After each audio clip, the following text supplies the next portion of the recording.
नमस्कार, मैं जितेंद्र चतुर्वेदी। तो नीतीश जी ने ऐसा लग रहा है कि एक बार फिर दावा ठोक दिया है।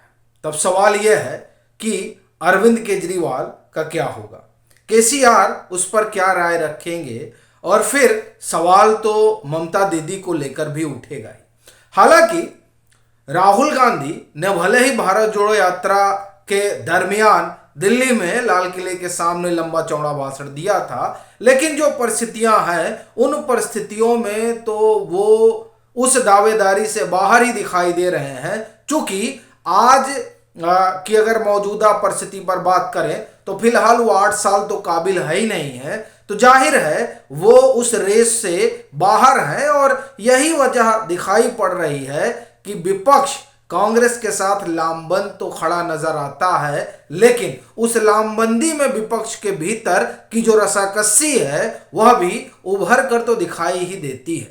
और फिर नीतीश कुमार भले ही इफ्तार के जरिए उन्होंने सियासत को रफ्तार दी हो और लाल किले को अपने पीछे रख, कहा तो जा रहा है कि जहां गए थे वहां इस तरह का आ गया, और फिर जिनका जो अपना दफ्तर अफ्तर है जदयू का वहां इस तरह का दिखा, लेकिन फिर भी ये पहली बार नहीं है। मगर अब तो लाल किला दिखा के सीधी दावेदारी ठोकी गई, मगर वो जो दावेदारी है उसके साथ कई सवाल भी खड़े हैं, जिस पर एक एक करके हम लोग बात करेंगे और जो रसाकसी है, जो घमासान है, उस पर भी चर्चा करेंगे। फिलहाल बिहार में जो माहौल है उससे आप लोग वाकिफ ही हैं, और उसे लेकर भाजपा तो हमलावर है ही है।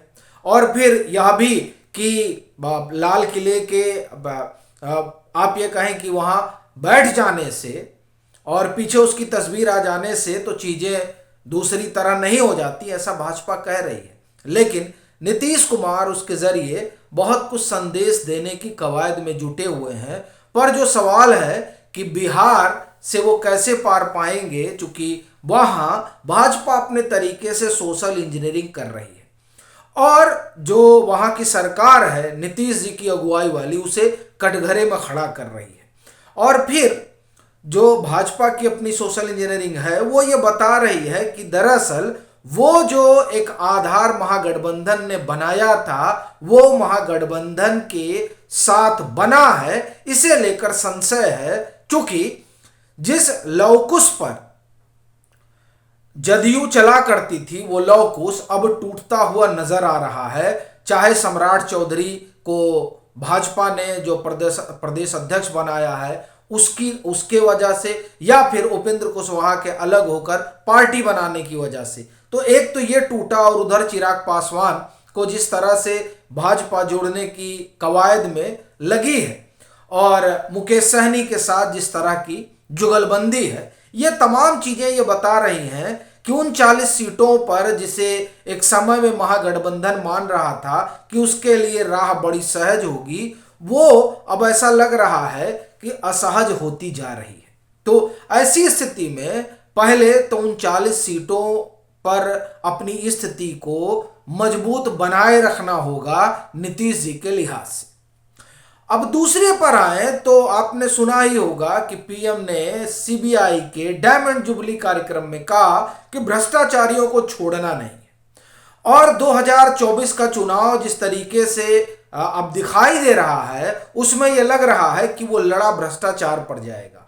और ऐसी परिस्थिति में नीतीश जी भले ही वो ईमानदार हो, भले उनकी साफ सुथरी छवि हो, लेकिन दो चीजों के साथ तो वो खड़े नजर आते हैं, एक परिवारवाद और दूसरा भ्रष्टाचार। और उसमें अगर इसी को और थोड़ा हम लोग रिफाइन करें तो राजनीति के वंशवाद को एक तरह से वो प्रश्रय दे रहे हैं, और राजनीतिक भ्रष्टाचार जो आप देखें कि हुआ उसको भी वो कहीं ना कहीं तो एक तरह से कहिए कि आश्रय दे ही रहे हैं। और ये दोनों चीजें क्या जब सियासी रण में उतरेंगे तो उनके खिलाफ नहीं जाएंगी, वह भी तब जबकि 2024 का चुनाव भ्रष्टाचार के मसले पर होने जा रहा है, यह बात नजर आ रही है। फिर जो बड़ी चीज है वो ये भी कि ये जो लाल किले की रेस है ना, इस रेस के कई खिलाड़ी हैं। केसीआर भी खुद को मानते हैं, इसीलिए उन्होंने टीआरएस की जगह बीआरएस बना दिया।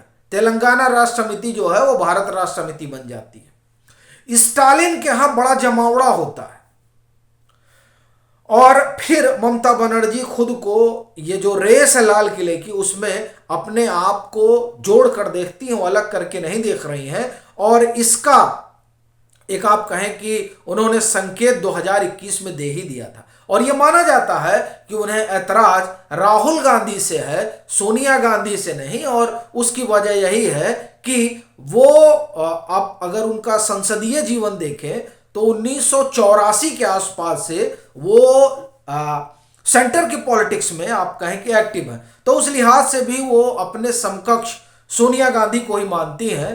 तो उनका आप ये कहें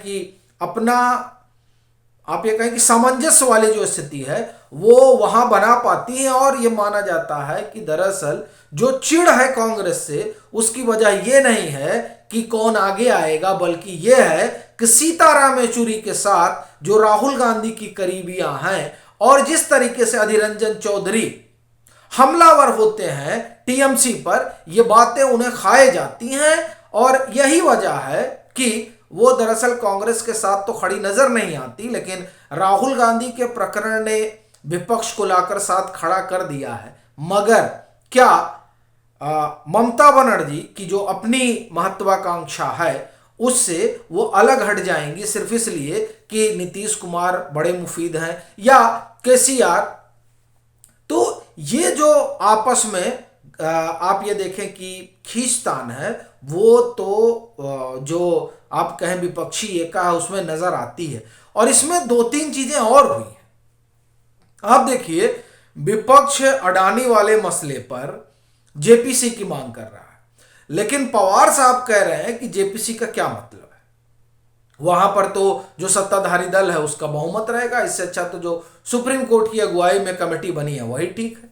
अब ये बड़ा रोचक हो जाता है जब आप ये कहते हैं कि पवार साहब कोई बड़ा सियासी गेम खेल रहे हैं। अब इसमें कौन सा सियासी गेम खेल रहे हैं जिसमें भाजपा को नुकसान होगा, यह बड़ा सवाल है। और इस पर यह भी आप जोड़ लीजिए कि देवेंद्र फडणवीस का वो बयान जिसमें वो ये कहते हैं कि दरअसल जो कुछ वहां हुआ था महाराष्ट्र में उसके पीछे की बड़ी भूमिका जो है पवार साहब की थी और उनकी जानकारी में ही वो जो शपथ ग्रहण हुआ था भोरे भोरे।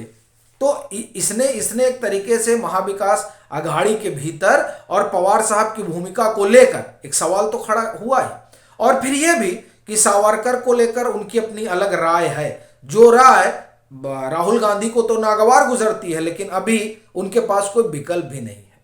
तो इस तरह के कई सवाल हैं जो खड़े होते हैं और ये बताते हैं कि ये जो लाल किले की रेस है उस रेस में कई लोग हैं और वो लोग क्या आपस में इस बात पर सहमति बना पाएंगे कि नहीं, सब आप ही दौड़िए।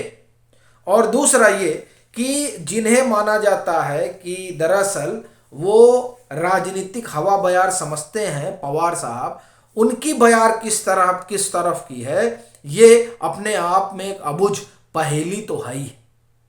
तो ऐसी स्थिति में ये जो नीतीश जी ने दावा ठोका है, क्या वो दावेदारी बनी रह पाएगी, या फिर आप तो ढेर सारे शेरो शायरी जानते हैं उसमें से कुछ चुन लीजिए। लेकिन ये जो विपक्षी एक वाला मसला है ये बड़े रोचक मोड़ पर आकर खड़ा हो गया है। क्योंकि पहले तो ये था कि राहुल गांधी हैं तो कांग्रेस उन्हीं को आगे करेगी, लेकिन अभी तो फिलहाल राहुल गांधी रेस से बाहर हैं। तो ऐसी स्थिति में कांग्रेस तो ठीक है तैयार है, लेकिन विपक्ष किसके नाम पर लामबंद होगा, और विपक्ष जिसके नाम पर लामबंद होगा क्या उसके नाम पर वो जो अगुआ नहीं बन पाएंगे वो तैयार रहेंगे? ये एक सवाल है जिसके साथ आपको छोड़े जाता हूं। और वो लाल किला तो अपने आप में इतिहास की कई इबारतें अपने अंदर दफन किए है। फिलहाल अगर आप मतांतर से नहीं जुड़े हैं तो जरूर जुड़िए, वीडियो को लाइक कीजिए, शेयर कीजिए और अपने सुझाव जरूर साझा कीजिए।